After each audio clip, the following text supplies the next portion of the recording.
Welcome to Curio Clips channel. Have you ever gazed at a fossil and wondered, who was here before us? It's a question that has captivated humanity for centuries. We often think of our own species, Homo sapiens, as the pinnacle of Earth's story, but the truth is, we are just the latest chapter in an epic saga of evolution. For millions of years, this planet was home to a diverse and fascinating cast of characters, our ancient relatives, the pre-human inhabitants. Today, we're embarking on a journey back in time, peeling back the layers of history to uncover who these beings were, how they lived, and what secrets they hold about our own origins. Forget what you think you know about cavemen. The real story is far more complex and incredible. So, get comfortable, and let's travel back to a world before us. Our story begins not thousands, but millions of years ago, on the vast savannas of Africa. This was the cradle of humanity, where the first sparks of our lineage were ignited.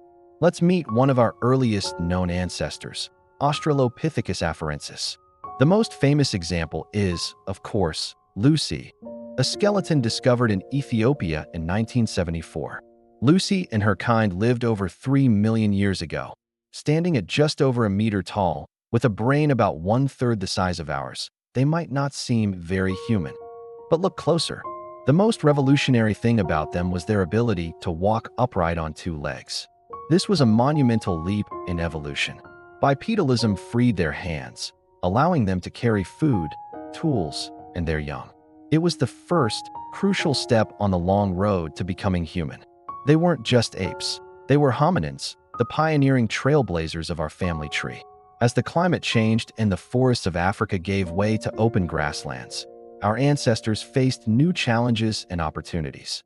This environmental pressure spurred the next great evolutionary leap, the emergence of the genus Homo, our own genus. Around 2.5 million years ago, we meet Homo habilis, which translates to handy man. And for good reason.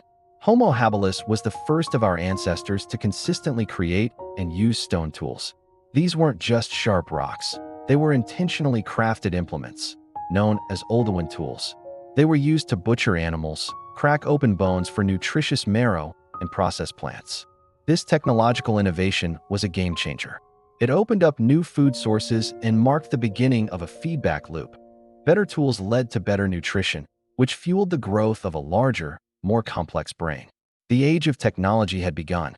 Following Homo habilis, a new, more formidable hominin stepped onto the world stage about 2 million years ago. Homo erectus, the upright man. This species was a true globetrotter. They were the first of our ancestors to migrate out of Africa, spreading across Asia and into parts of Europe. Taller, stronger, and with a significantly larger brain than their predecessors, Homo erectus was a master of adaptation. They were sophisticated toolmakers, crafting the iconic Acheulean hand axes, symmetrical, teardrop-shaped tools that show a clear sense of design and forethought.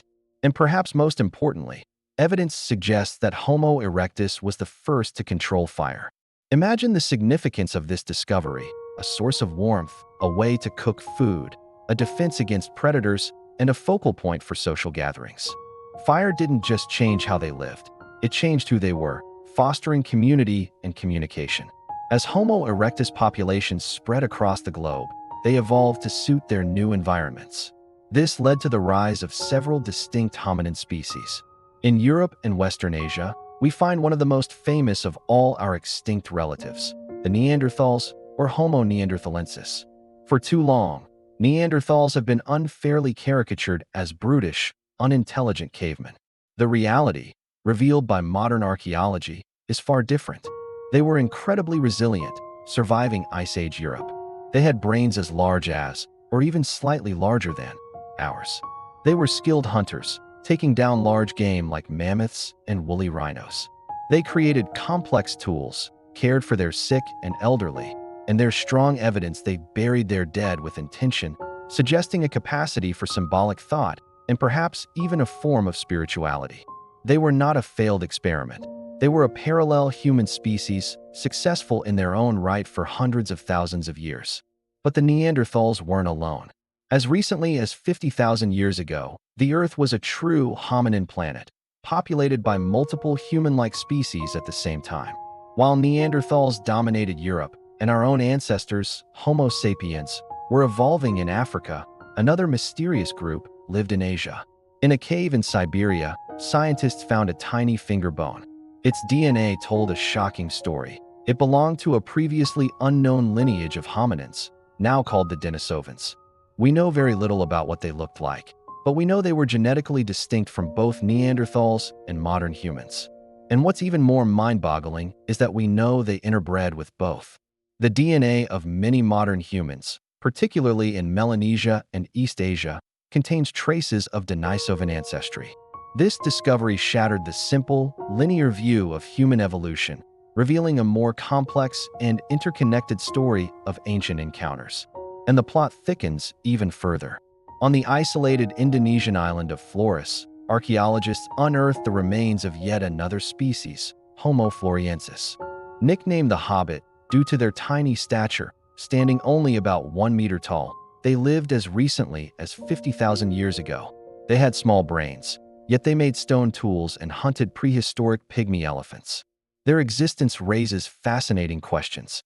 Were they a dwarfed descendant of Homo erectus, isolated on an island for 1 million years? Or do they represent an even earlier migration out of Africa? Their discovery proves just how much we still have to learn and how diverse our family tree truly was. Imagine a world where you could walk from Africa to Indonesia and encounter half a dozen different types of humans. That was the reality for our ancestors. So what happened to all these other hominins? Why are we, Homo sapiens, the only ones left? This is one of the greatest mysteries in human evolution. The answer is likely not a single event, but a complex mix of factors. As Homo sapiens began to expand out of Africa around 60,000 years ago, they encountered these other populations. There was likely competition for resources, food, water, and territory. Our species may have had a slight advantage, perhaps through more sophisticated technology, more complex social structures, or a greater adaptability to changing climates. The evidence of interbreeding also tells us that the story wasn't just one of conflict, but also of connection. As our populations grew, the others may have been slowly absorbed, their genetic legacy living on within us. It wasn't a sudden extinction, but a gradual fading, as one branch of the human family tree grew to overshadow all the others. The story of our pre-human relatives is not just a dusty tale from the distant past. It's our own origin story. Every fossil fragment, every stone tool, is a clue that helps us understand the journey that led to us.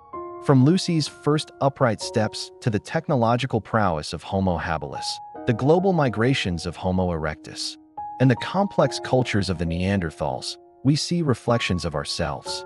Their resilience, their innovation, and their social bonds laid the groundwork for everything that makes us human. They were the pioneers, the explorers, and the survivors who paved the way. By studying them, we learn not only where we came from, but also what it truly means to be human. Their world is gone, but their legacy is written in our DNA and in the very foundations of our civilization. Thank you so much for joining us on this incredible journey through time. The story of human evolution is constantly being updated with new discoveries, so it's a field that's always exciting. If you found this fascinating, please hit that like button and consider subscribing to our channel for more deep dives into the mysteries of our world. We'd love to hear your thoughts in the comments below. What ancient relative do you find most interesting? Until next time, stay curious.